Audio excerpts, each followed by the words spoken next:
Dios sea con cada uno de ustedes y bueno, en esta mañana queremos abrir la palabra de Dios y quiero comenzar con un versículo corto, pero quizás profundo. Primera de Tesalonicenses capítulo 5, versículo 19. Pablo dice a la iglesia de los tesalonicenses algo hermoso. Dice, no apaguéis al Espíritu. ¿Lo repetimos? No apaguéis al Espíritu. Vamos a cerrar nuestros ojos para orar. Querido Padre que estás en las alturas de los cielos, gracias Señor por esta oportunidad de trazar tu palabra. Señor, que no apaguemos al Espíritu, sino que podamos dejar que Él trabaje en nuestros corazones. Que no haya distracciones ni para los niños, ni para los jóvenes, ni para nosotros los adultos, sino que dejemos que tu Espíritu hable a nuestros corazones. Señor, a veces tenemos tanto tiempo dentro de la iglesia y pensamos que tenemos el Espíritu, pero necesitamos entender, Señor, cuál es la obra del Espíritu Santo. En el nombre de Jesús lo pedimos. Amén. Bien, hermanos, esta frase o este versículo lo dijo Pablo a la iglesia de los tesalonicenses en una carta que les escribió para decirle algunas exhortaciones y algunas cosas que ellos debían tener. Así que en esta mañana no apaguemos el Espíritu, seamos oídos y corazón y mente abierta a la palabra del Señor. Busquemos todos en nuestras Biblias un versículo hermoso que yo sé que muchos de ustedes se lo deben saber de memoria. Busquemos Juan capítulo 14. Juan capítulo 14. Ahí está una promesa hermosa que hace vibrar nuestros corazones. A ver, ¿cómo dice? Busquemos todo en nuestra Biblia. Juan 14, los primeros versículos, dice, no se turbe vuestro corazón. ¿Qué significa turbar? Dice, no se inquieten, no tengan miedo, no se angustien. Eso nos dice el Señor en su palabra. No se turbe vuestro corazón. ¿Creen en Dios? Creed también en mí. Eso se lo dijo Jesús a sus discípulos. En la casa de mi Padre, ¿qué hay? ¿Poquitas? Muchas, hermanos, muchas moradas hay. Si así no fuere, yo os lo hubiera dicho. Voy pues a preparar lugar para vosotros. ¿Por qué? ¿Por qué? Dice, y si me fuere y os prepararé el lugar, vendré otra vez, hermano. Y no sé qué siente usted cuando escucha esto, que vendrá otra vez. Porque nuestro corazón tiene que palpitar fuerte al saber que Jesús vendrá por segunda vez. Y muchos dirán, ay hermana, tantos años escuchando eso. Lo he escuchado de mis abuelos, lo he escuchado de mis papás y nada que pasa. Queridos hermanos y amigos, Él lo prometió. Vendré otra vez. Queramos nosotros o no lo queramos, Él viene. Y si ya vino una primera vez y fue tan difícil para Él, hizo lo más difícil, ¿usted cree que no va a venir la segunda vez? que ya va a venir como Rey de Reyes y Señor de Señores para llevar a sus hijos a morar con Él. Por supuesto que lo hará. Así que esta promesa tiene que latir nuestro corazón. Ahí al frente dice Iglesia Adventista, porque creemos en el advenimiento de nuestro Señor Jesús. Y eso tiene que estar vivo y fuerte. Si usted ha vivido escuchando eso, pero siente que ha perdido la razón por el que usted trabaja para el Señor, por el que usted ora, por el que usted cumple la misión, es esta la razón, porque Jesús vendrá otra vez. Sin embargo, en esta mañana yo quiero centrarme en la segunda promesa que hay en el capítulo 14 de San Juan, y es la promesa del Espíritu Santo. A partir del versículo 15, Jesús le explicó a los discípulos lo que era el Espíritu Santo. Él les dijo quién era, lo que iba a hacer con ellos, qué era la obra del Espíritu Santo. Y esta promesa ya se cumplió. ¿Cuándo? Se cumplió cuando los discípulos estaban reunidos y vino en la fiesta del Pentecostés y descendió el Espíritu Santo sobre ellos, ¿recuerdan? Y entonces a partir de ese momento todos los discípulos fueron y predicaron la palabra del Señor. Quiere decir que esta promesa ya se cumplió, la del Espíritu Santo. Pero el Señor quiere que en esta mañana, desde el más pequeño hasta el más grande, hasta mi persona, entienda la obra del Espíritu Santo. Y ahora vámonos a Efesios 5:18. Efesios 5:18. ¿Qué dice allí? No os embriaguéis con vino, en lo cual hay disolución. Antes, ¿qué cosa, hermanos? Sed llenos del Espíritu Santo. ¿Dice poco? Dice llenos. ¿Qué es algo lleno? Algo que está al tope, algo que ya no hay capacidad para más. Cuando usted dice, la iglesia está llena, no hay asiento, no hay lugar para otra cosa. Eso es lo que el apóstol Pablo está diciendo, sed llenos del Espíritu Santo. ¿Saben? El Espíritu Santo tiene una obra maravillosa que hacer en cada uno de nosotros. Y Satanás lo sabe. Y es por eso que la ataca tremendamente la obra del Espíritu Santo.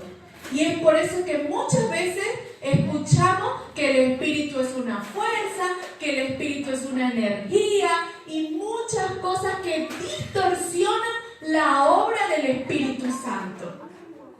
Pero el apóstol nos dice, sed llenos del Espíritu. Para ser llenos del Espíritu tenemos que entender entonces quién es el Espíritu Santo. Tiene sentimientos, tiene inteligencia, características de una persona. Por lo tanto, es parte de la divinidad. Y ahora la pregunta es, ¿cómo puedo ser llena o lleno del Espíritu Santo? ¿Cómo? Querido hermano y amigo, usted va a ser lleno del Espíritu Santo el día que empiece a estudiar su palabra. Mientras más palabra de Dios usted tenga, más tendrá del Espíritu Santo. El Espíritu Santo mora en usted cuando usted estudia la palabra de Dios. Cuando usted se llena, profundiza la palabra de Dios, el Espíritu Santo viene y se posa en usted. Viene y realiza todo el proceso que hace el Espíritu Santo. El Espíritu Santo todos sabemos que transforma, nos convence de pecado, nos lleva al arrepentimiento. Pero el Espíritu Santo mora en mí a medida que yo leo la palabra de Dios. Hay un estudio que se realizó, un estudio interesante donde dice que las personas que más estudian la palabra de Dios, mínimo 4 días a la semana, mínimo 4 días a la semana, estas personas son transformadas en sus relaciones interpersonales. Llegan a superar problemas de adicción. Llegan a ser transformadas su carácter. ¿Y qué es lo único que vamos a llevar al cielo, hermanos? El carácter. Entonces necesitamos del Espíritu Santo. Y este estudio también reflejó algo importante. Dice, el que estudia la palabra de Dios no permanece en silencio. Imposible que el que estudie la palabra de Dios permanezca calladito. Eso no va a pasar. Porque cuando usted estudie la palabra de Dios, el Espíritu trabaja en usted y así usted no quiera, usted va a hablar a otros de lo que usted ha aprendido en la palabra de Dios. Y mientras estaba allí sentadita, escuché los anuncios y un gran reto hay para la iglesia de Grapanazú. Esta tarde a las 2 de la tarde hay un llamado allí para Huancabamba. Y muchos dirán, ¿pero qué hay que hacer, hermanas? Solo repartir volantes. Ese trabajo lo puede hacer cualquiera. Aquí hay bastantes soldados para repartir volantes. Hay una misión que cumplir. Cuando el Espíritu Santo está en nuestra vida, no podemos permanecer en silencio. No podemos callar. Y cuando yo leo, volvamos otra vez al versículo que dice, sed llenos del Espíritu Santo, usted nota que es una orden. No es algo alternativo, si usted quiere o no quiere. Es que tenemos que ser llenos del Espíritu Santo. Es una orden que da Pablo, porque Pablo entendía que el que no estaba lleno del Espíritu Santo iba a apagar la voz del Espíritu, iba a estar en problemas. Cuando la persona busca de la palabra de Dios, cuando el ser humano entra al estudio de la palabra, el Espíritu Santo está con ellos. Y aquí en este versículo sorprende algo. Ustedes no, hay como una comparación que hace Pablo, porque Pablo dice, no se embriaguen con vino, en lo cual hay disolución, antes sean llenos del Espíritu. Y yo digo, pero Pablo, ¿por qué hace esa comparación como que con el vino, con esas cosas? ¿Por qué no lo compara con otras cosas un poquito más sagradas, no? Pero hermanos, ¿saben qué? Luego que estuve estudiando este tema, es que tenía razón Pablo. Pablo quería que todos, hoy cada uno de los que estamos, entendamos que así como el vino produce efectos en las personas, ¿y qué efectos produce? Una persona que está bajo el efecto del alcohol habla incoherencia, pierde el equilibrio, hasta actúa diferente, ¿sí o no? Él no anda diciendo estoy borracho. No, usted sabe cuando una persona está ebria. No necesita estar la persona diciendo que no está. Asimismo es una persona que está llena del Espíritu Santo. Empieza usted a oler el perfume grato de los frutos del Espíritu Santo. Y esa persona no anda corriendo por toda Grapanazú diciendo estoy llena del Espíritu Santo. No, usted lo sabe por sus acciones, por la manera en que habla, por las decisiones que toma, por la manera en que se desenvuelve. Usted sabe que esa persona está llena del Espíritu Santo. Y eso era lo que Pablo quería decirnos. Eso era. Imagínense eso, esa comparación que Pablo hace. Una persona ebria hace cosas antinaturales, pero una persona llena del Espíritu Santo hace cosas sobrenaturales. Una iglesia llena del Espíritu Santo es una iglesia que ama, que abraza, que trabaja, que le dice: hermano Samuel, ¿qué hay que hacer? Dígame, ¿qué tengo que hacer? ¿A qué hora nos vamos a ver para ir a predicar? Esa es una iglesia llena del Espíritu Santo. Y eso necesitamos tanto, hermanos. Infelizmente, las personas relacionan la obra del Espíritu Santo con cosas extrañas, con hablar en lenguas, con sentimientos que me haga llorar, que me haga reír. Pero eso no es la obra del Espíritu Santo. Es cierto que el Espíritu Santo da dones, y el don de lengua es uno de ellos, pero es un don, más no, el Espíritu Santo tiene que ver con lo que Él es: amor, paciencia, benignidad, bondad, mansedumbre. No es con lo que yo hago, sino con lo que soy, con lo que dejo que el Espíritu Santo haga en mí. Esa es la obra del Espíritu Santo. ¿Saben? Cuando Jesús estuvo con los discípulos y los discípulos le pidieron señales. ¿Qué señales habrá cuando tú vengas, Señor, por segunda vez? ¿Cómo sabremos que ya está cerca? Entonces en Mateo 24 Jesús le da todas las señales que debían haber. Pero yo entendí una cosa: que Mateo 24 no se puede estudiar solo, se tiene que estudiar junto a Mateo 25, porque en Mateo 25 están las parábolas, y ustedes luego la van a leer con más tranquilidad. Por tiempo hoy no la vamos a leer, pero está la parábola ¿de quién? De las vírgenes, la parábola de los talentos y la parábola de los corderitos y las ovejas.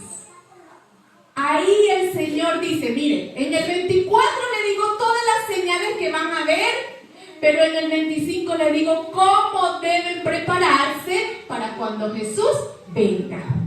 Y ahí están las vírgenes. Vamos a meditar unos minutos en la parábola de las 10 vírgenes. Las 10 vírgenes, aparentemente usted por fuera las ve igual, ¿sí o no, Alex? Sí. Las 10 se prepararon, las 10 tenían lámparas, las 10 recibieron la invitación, las 10 durmieron, incluso dice, las 10 durmieron, cabecearon hasta que se durmieron, porque el novio tardó en llegar, porque el día y la hora nadie la sabe, solo el novio sabía cuánto iba a llegar, pero había algo que diferenciaba a las vírgenes. 5 eran prudentes y 5 eran insensatas. ¿Qué pasó cuando llegó el novio? ¿Qué pasó? Todas se despertaron. ¡Ah! Llegó el novio, pero ¿qué pasó con la lámpara de las imprudentes? Se apagó. Y yo me imagino a las 5 ahí queriendo, dándole aire, cómo hacía para que se encendiera esa lámpara de nuevo. Pero no había manera. Solo las sensatas tenían su lámpara encendida, radiante, listas para recibir al novio. Y entonces las otras le dijeron: ay, yo me imagino así, ay, sí, regálame un poquito, dame un poquito de la tuya. ¿Pero se puede, hermanos? No. La experiencia cristiana es particular, es privada, es solo usted y Dios.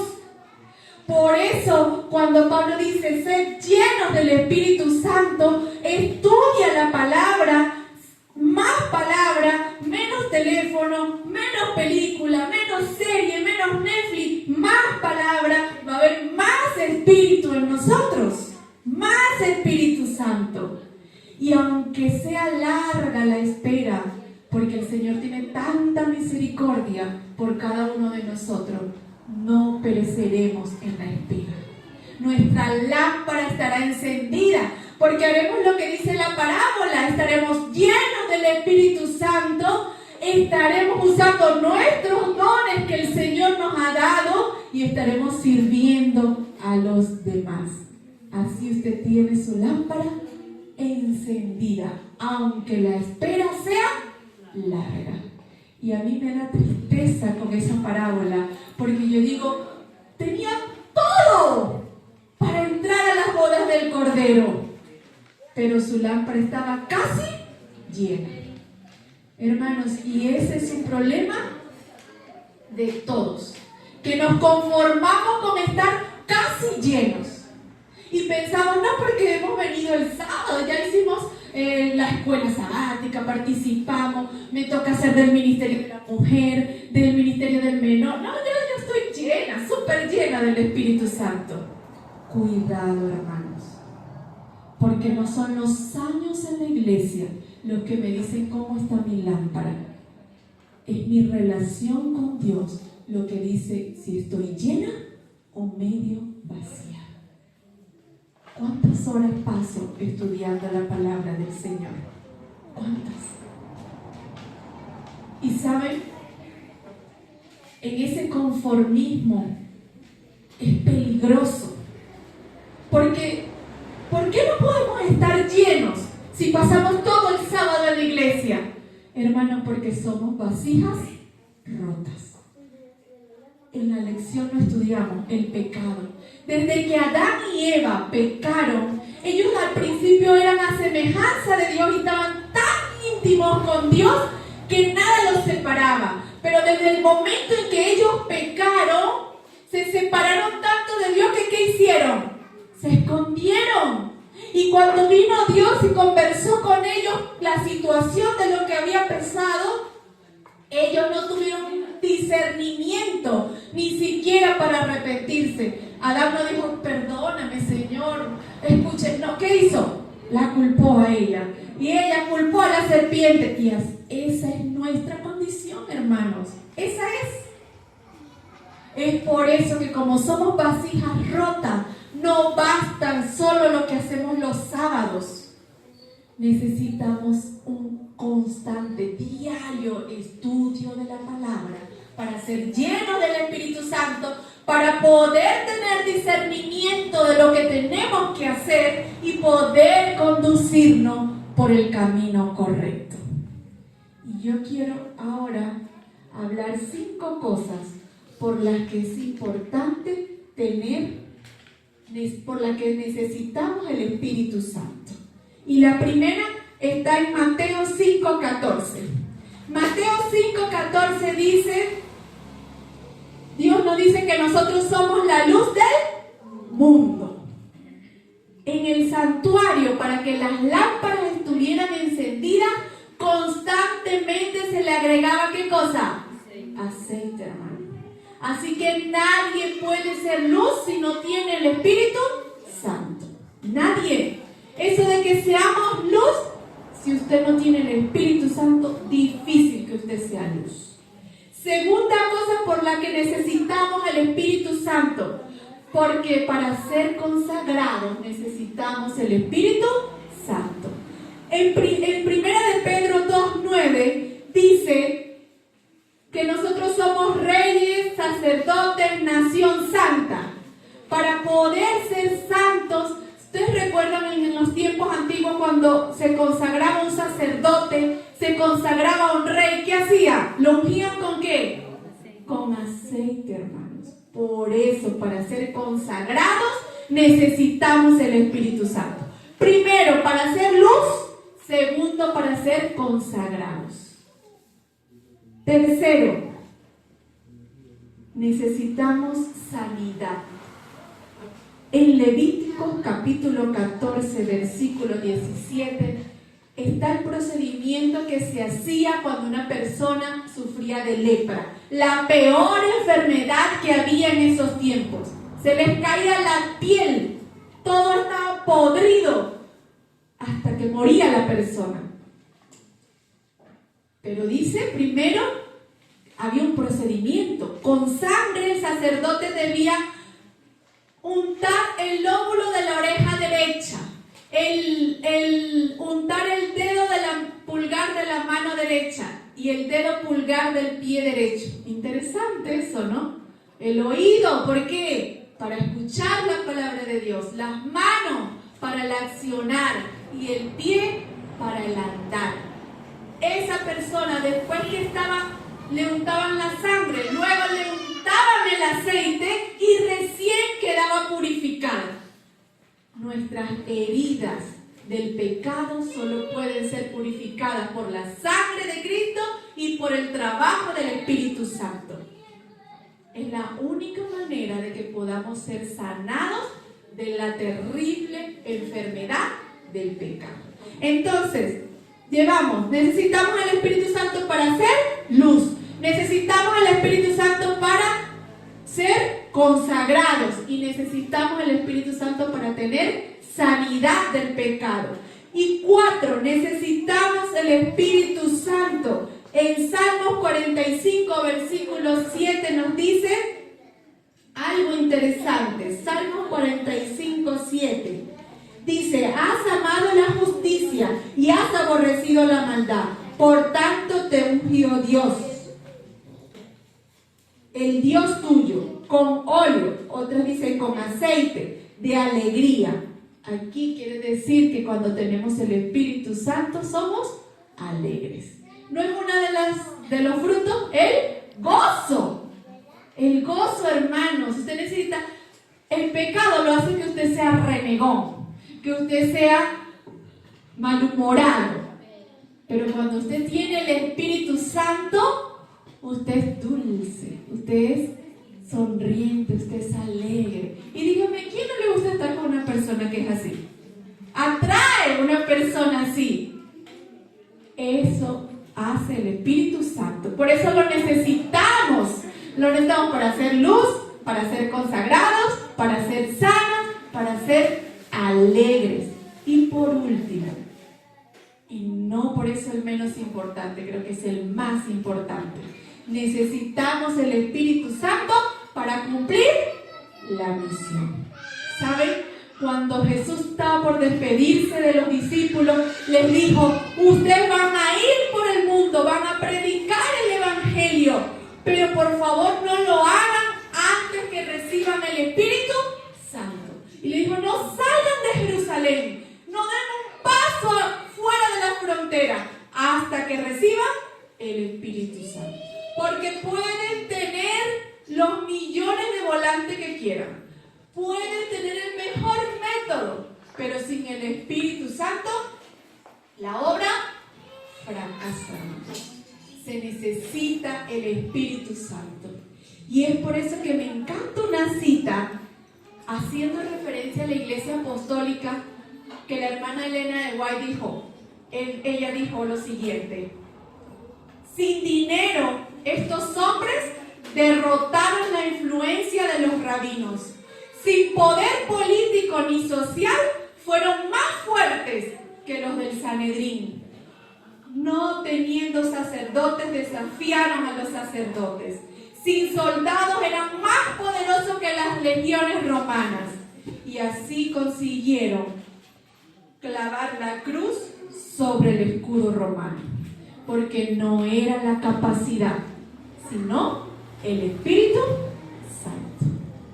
Por eso esa iglesia pudo predicar de la manera en que lo hizo a toda una generación completa, sin tener internet, sin tener teléfono, ni radio, ni televisión, ni nada, pero tenían el Espíritu Santo. ¿Quiere la iglesia de Querapanazú tener el Espíritu Santo? ¿Quieren ser llenos del Espíritu Santo? Amén, queridos hermanos. Y cierro con esto. ¿Se acuerdan la visión de Ezequías? ¿Se acuerdan? ¿El qué vio? Un campo lleno de ¿qué? De huesos. ¿Y cómo estaban esos huesos? Secos. No valía para nada, muertos.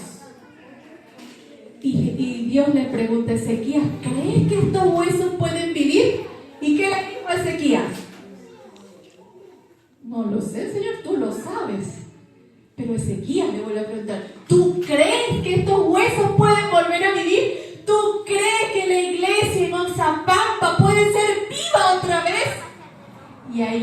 dice Ezequías, profetiza. Y profetiza Ezequías y los huesos se juntan, pero no viven.